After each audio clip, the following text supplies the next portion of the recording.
Bismillahirrahmanirrahim. Assalamualaikum warahmatullahi wabarakatuh. Bertemu lagi teman-teman di podcast kedua kali ini. Alhamdulillahirrahmanirrahim. Allah masih memberikan kita kekuatan, kesehatan, dan mudah-mudahan apa yang akan kita sama-sama dengarkan pada kesempatan malam hari ini mendapatkan ridho dari Allah Subhanahu wa Ta'ala. Oke, tempo lalu kita telah membahas tentang muhasabah diri dan hati. Dan untuk kesempatan kali ini kita akan membahas mengenai ma'rifatullah, yaitu mengenal Allah. Sebelumnya ingin saya sampaikan bahwa yang hendak saya katakan di podcast kali ini merupakan dari beberapa catatan kaki yang telah saya dapatkan dari kajian bersama guru kita Kiai Haji Abdullah Gimnastiar. Kita mulai di poin yang pertama,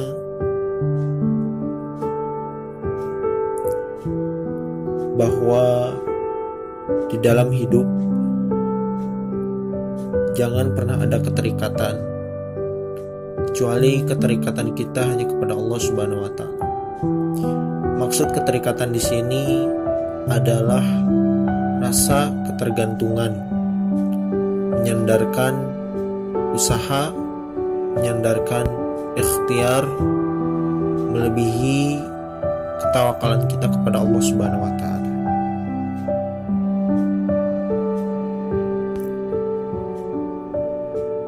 Kemudian di sini ada disebutkan bahwa makna dari zuhud. Zuhud ini adalah sebuah keyakinan bahwa jaminan segala yang terjadi di muka bumi ini hanyalah ketentuan dari Allah Subhanahu wa Ta'ala.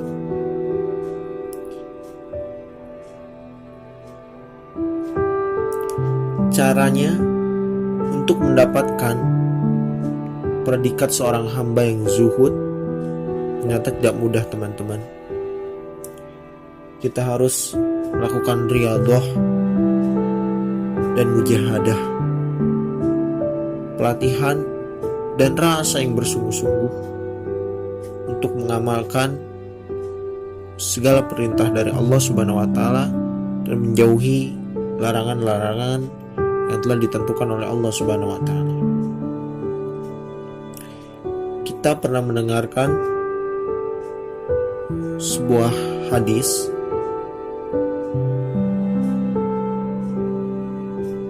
untuk bersedekah itu harus memberikan apa yang paling kita cintai.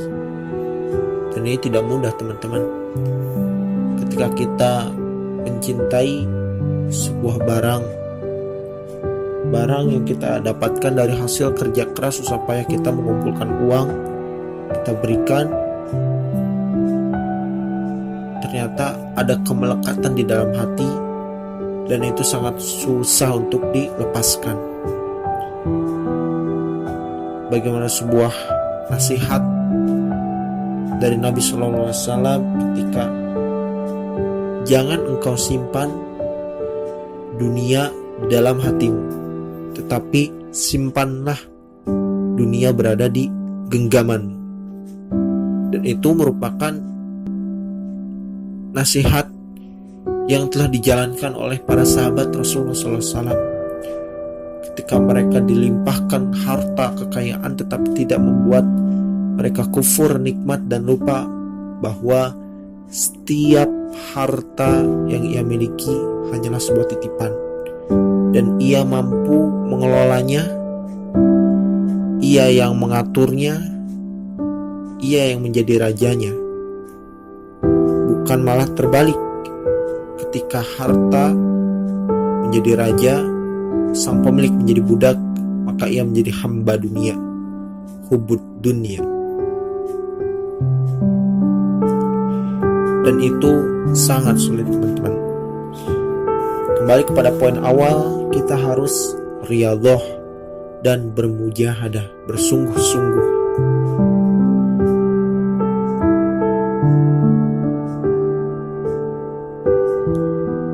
Kemudian di poin yang kedua, ketika kita dihadapkan oleh sebuah masalah, kembali lagi bahwa konsep permasalahan hadir karena dosa-dosa yang telah kita lakukan. Karena ibarat sebuah bumerang, ketika kita melemparkan sebuah bumerang, tentu itu akan kembali kepada kita. Sama halnya seperti dengan perbuatan-perbuatan yang kita lakukan.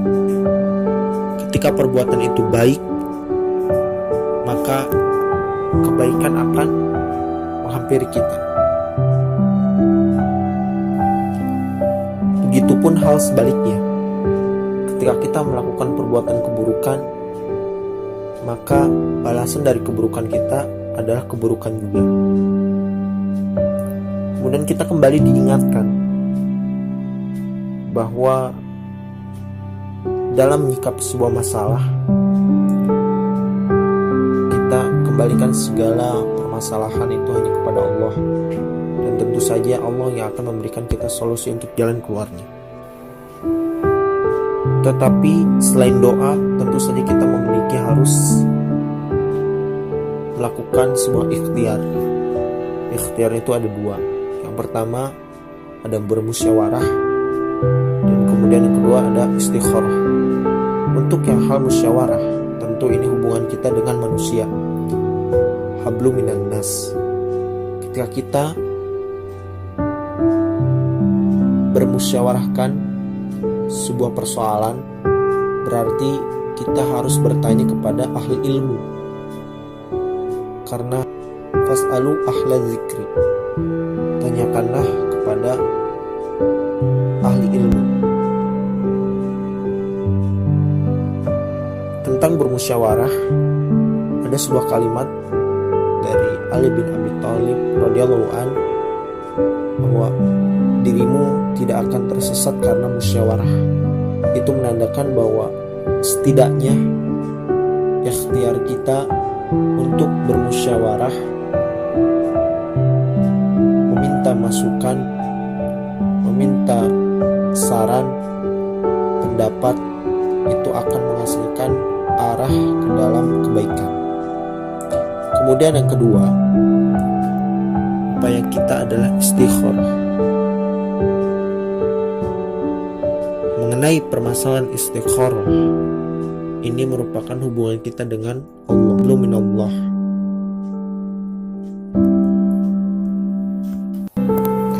Mengenai poin istikharah, kita harus mempelajarinya dengan betul-betul, dan mudah-mudahan nanti kita bahas tentang istikharah ini. Kemudian yang selanjutnya adalah melepaskan segala kemelekatan yang ada di dalam hati, dan ini erat kaitannya dengan ma'rifatullah. Bagaimana kita mengelola hati untuk menghilangkan segala parasit-parasit yang menggerogoti akidah kita, karena kita menyandarkan harapan selain kepada Allah. Dan kemudian kita mendapatkan sebuah tips bagaimana sikap kita dalam menghadapi orang yang membenci kita, atau di dalam bahasa media sosialnya ketika kita berhadapan dengan haters. Ternyata sederhana. Kembali ke nasihat awal bahwa jangan engkau simpan dunia di dalam hatimu, tapi simpanlah dunia di dalam genggaman. Dan ini perlu kita terapkan, karena kembali tadi bahwa segala kemelekatan yang ada di dalam hati, ketika kita membahas tentang melekat, pasti ada yang menempel, dan yang menempel itu pasti semuanya akan menimbulkan bekas. Kita analogikan seperti sebuah surat yang kita tempeli sebuah perangko. Ketika kita berusaha mengambil atau mencabut sebuah perangko, tentu itu akan menimbulkan bekas. Sama seperti hati kita.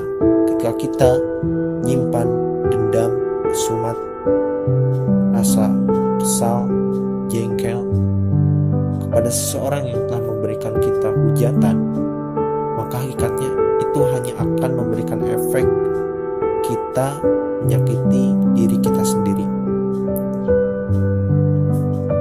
Maka pesannya, ketika kita mendapatkan sebuah penghinaan, cukup kita syukuri. Dan ketika kita merasakan bahwa penghinaan itu sesuai dengan apa yang kita rasakan, dan itu menjadi momen untuk berintrospeksi diri, berarti kita cukup, kita sangat hina di hadapan Allah Subhanahu wa Ta'ala. Dan mungkin penghinaan yang haters sampaikan tidak jauh seberapa, karena mungkin masih banyak lagi keburukan-keburukan kita yang Allah sedang tutupi aib-aib kita, sementara para haters, orang-orang tidak mengetahui siapa diri kita yang sebenarnya. Dan selanjutnya, ketika kita membahas soal harapan, kemudian mimpi yang besar, cita-cita yang tinggi, ingin menjadi seorang profesor, doktor, ahli spesialis bidang A, kemudian bidang B, kemudian ahli fikih, seorang ulama, tentu semuanya sah-sah saja, karena semua fitrahnya manusia menginginkan suatu kebaikan terjadi dalam hidupnya. Kembali kepada konsepnya, ketika yang engkau cari adalah sebuah kebermanfaatan, maka laksanakan. Ketika niatnya tidak untuk mendapatkan duniawi seperti pujian, seperti ketenaran, maka insya Allah semua akan berjalan sebagaimana mestinya. Karena Allah Maha mengetahui apa yang terlintas di dalam hatimu.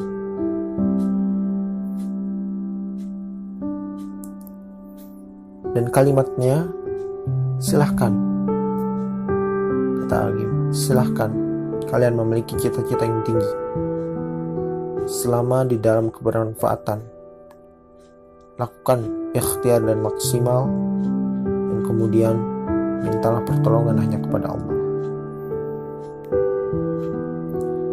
Kemudian di poin selanjutnya, kita mendapatkan sebuah hal pelajaran yang menarik, hal pelajaran nasihat pesan kepada para pemuda, para anak-anak, remaja yang ketika mendapatkan persoalan dirinya baru hijrah, maka persoalan hijrah ini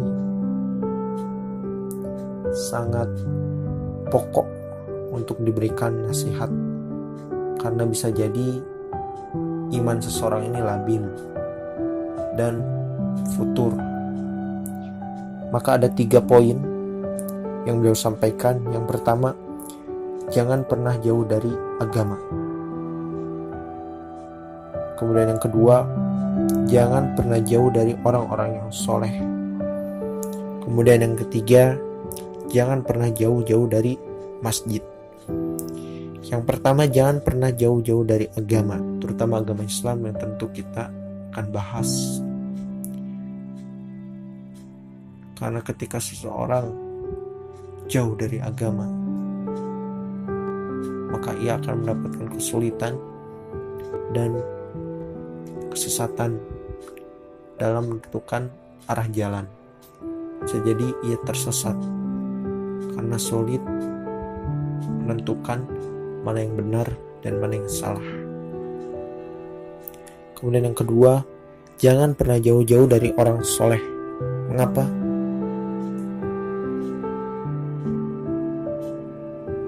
Tentu saja kita sudah mengetahui ketika seseorang bergumam berkumpul dengan pandai besi, walaupun ia tidak bercengkrama bersama-sama, hanya datang sekedar menyapa, berada di dekat dengannya, kemudian pergi lagi, tentu itu akan menimbulkan sebuah efek. Akibatnya, baju kalian akan timbul bau gosong, bau hangus. Tetapi berbeda dengan seseorang yang bergaul dengan penjual parfum minyak wangi. Walaupun kita tidak memakainya, tentu saja efek akibatnya kita akan setidaknya berada di dekat dengannya, kita akan mendapatkan kesenangan. Karena aroma parfum yang kita sukai memberikan efek kita senang berada dekat dengan orang yang penjual parfum itu. Dan itu analogi ketika seseorang memiliki teman yang baik, teman yang soleh, atau teman yang buruk. Kemudian yang ketiga, jangan pernah jauh-jauh dari masjid. Mengapa? Karena ketika kita membahas soal masjid tentu saja orang-orang yang berada di dalam masjid adalah tentu orang-orang yang baik. Maka ketika kita jauh dari masjid, maka akan sulit kita mendapatkan orang-orang yang baik. Karena patokan orang baik itu banyak, tetapi orang baik dan beriman itu sedikit.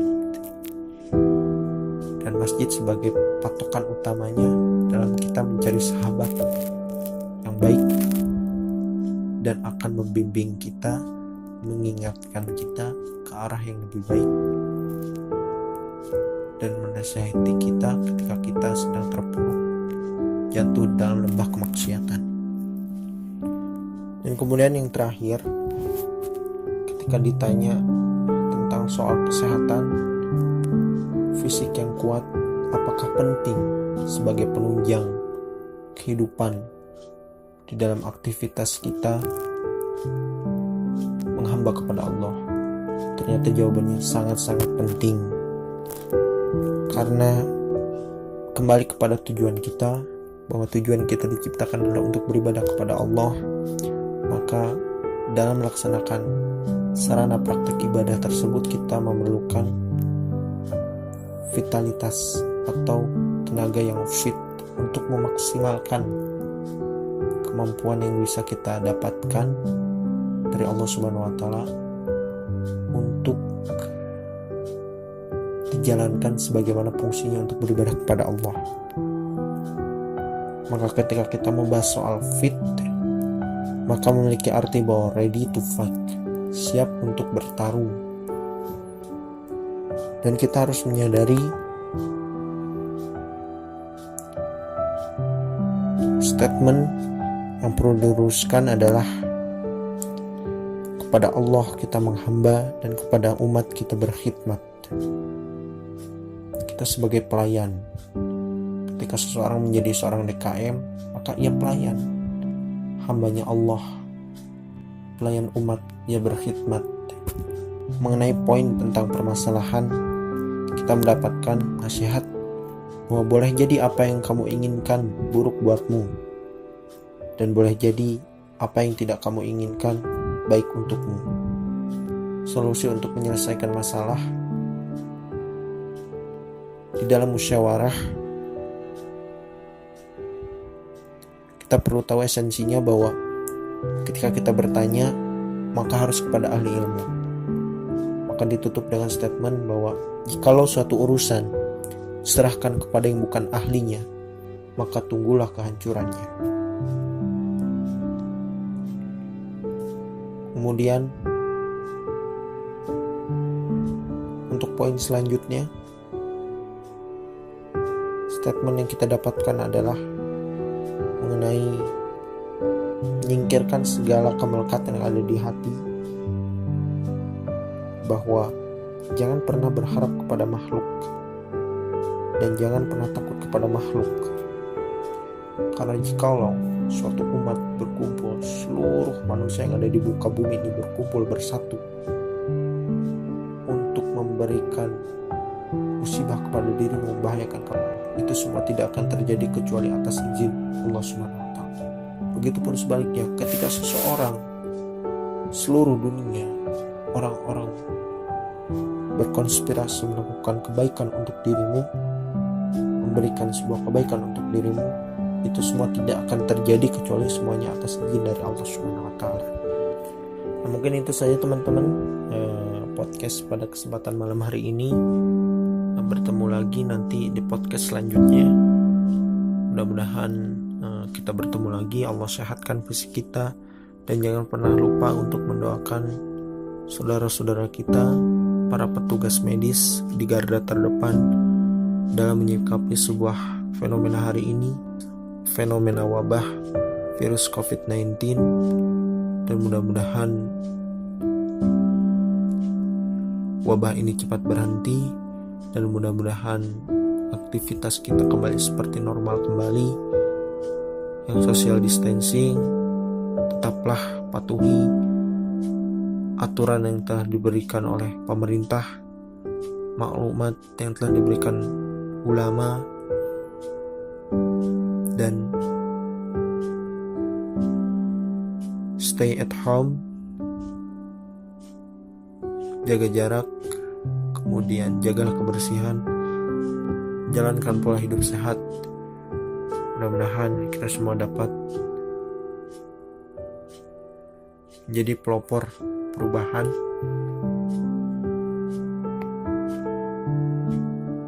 dan pelopor kebaikan. Wabillahi taufiq wal hidayah. Wassalamualaikum warahmatullahi wabarakatuh.